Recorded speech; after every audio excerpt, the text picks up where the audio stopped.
Βαγγέλης Μπίνιος. Επίθεση. Κοιτάξτε τον εδώ. Δείχνει το σημείο. Κουτσούμης. Κώστας. Πίσω. Ναταλία. Πάρε και την Ναταλία μια. Εντάξει, πάμε. Ναταλία Μπίνιου. Εγώ σου έλα, δώσε μου χτυπάω ή κατευθείαν. Πάμε. Πάμε. Πάμε πάλι, πάμε. Έλα πάλι. Προσπαθούν να συντονιστούν.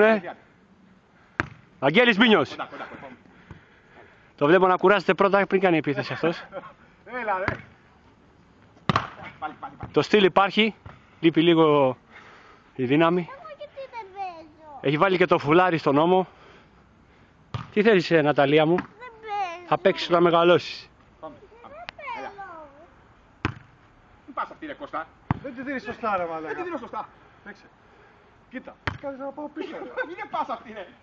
Κοίτα το κορμί σου. Έτσι. Είδες τώρα. Εγγύηση Μπίνιος. Χτύπημα δυνατό. Κόψτε αυτά ρε. Να παίρνει μια καλή πίτσα να κοράρεις και εσένα μια. Κόψτε αυτά. Κάνε μια άλλη καλή Κώστα. Ακούγεται αυτό που λες. Πληρώνει το βίντεο. Πάμε. Το βλέπεις. Ρε φίλε, το κορμί σου, το πόδι σου γύρω το μέσα από εκεί. Παίξε ρε. Αυτή είναι σου κάνει τώρα. Όχι. Έλα πιο κοντά ρε Μπίνιο. Τι βάσα μου κάνει Πιο κοντά ρε Μπίνιο. Την πετάει ρε.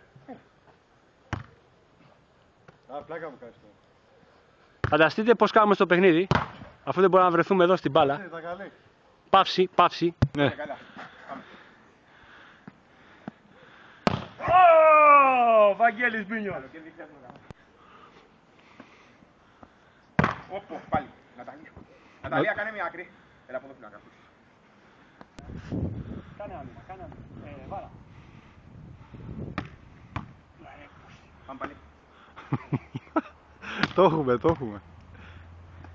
Δάχτυλα, όλος εγώ κάνω. Out.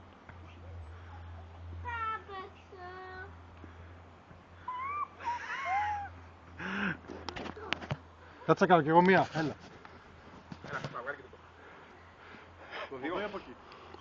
Από το 115 τέταγμα εθνοφυλακής. Όλε! Κουτσούμης on air. Ναι, παίζει.